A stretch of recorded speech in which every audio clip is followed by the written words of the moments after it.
ও মাই god, মানে আপনি তো সফটওয়্যার ইঞ্জিনিয়ার, একজন সফটওয়্যার ইঞ্জিনিয়ার হয়ে আপনি এখানে দারোয়ানের কাজ করছেন। আমি রীতিমতো অবাক হয়ে যাচ্ছি যে একজন সফটওয়্যার ইঞ্জিনিয়ার হয়ে তার এই অবস্থা। আপনি তো অনেক শিক্ষিত।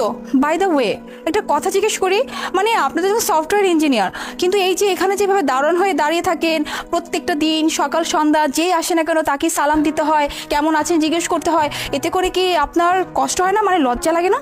না ম্যাডাম, আমার কেন কষ্ট হবে আর আমার লজ্জাই বা কেন লাগবে? ম্যাডাম, আমার বাবা এই দারোয়ানের কাজ করে আমাকে ছোট থেকে বড় করছে।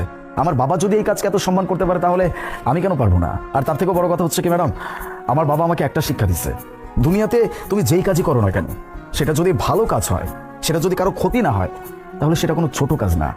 আমি সব কাজকে সম্মান করতে জানি ম্যাডাম। আমার কাছে প্রত্যেকটা কাজের মূল্য অনেক বেশি। আপনি কাজ করছেন, আপনি পরিশ্রম করছেন, দ্যাট মিনস আপনি ভালো কিছুই করছেন। যাই হোক, শুনে ভালোই লাগলো। এনিওয়ে, তুমি কি জানো এটা কি কোম্পানি, মানে তুমি কোন কোম্পানিতে দারোয়ানের চাকরি করতেছো? না ম্যাম, ওই যে বললাম গত মাসেই আমি এখানে জয়েন করছি বাবার প্রক্সি হিসাবে। সঠিক জানি না, ভিতরে কখনো যাওয়া হয় নাই। আনফর্চুনেটলি তুমি একটা রাইট প্লেসে আছো। আই মিন, এটা একটা সফটওয়্যার কোম্পানি।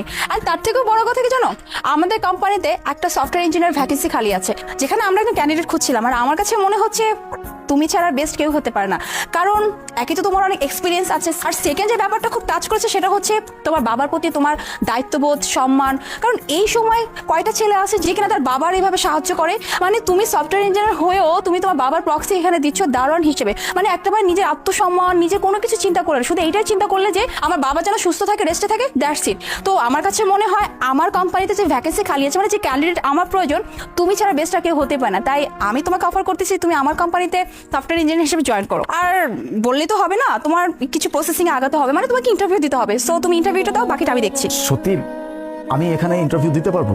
ম্যাডাম, আপনাকে অনেক ধন্যবাদ। আমি যে আপনাকে কি বলে ধন্যবাদ জানাবো আমি নিজেও বুঝতে পারছি না।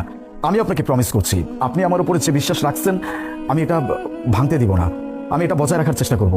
আমি অবশ্যই ইন্টারভিউ পাস করব। আপনাকে অনেক ধন্যবাদ ম্যাডাম। আচ্ছা ঠিক আছে, তাহলে আগামীকালকে তুমি তোমার সমস্ত ফাইল পেপার সবকিছু নিয়ে আমার ক্যাবিনে চলে আসো, ঠিক আছে? কথা হবে। জি ম্যাডাম, আসসালামু আলাইকুম। ওয়েলকাম, চলো।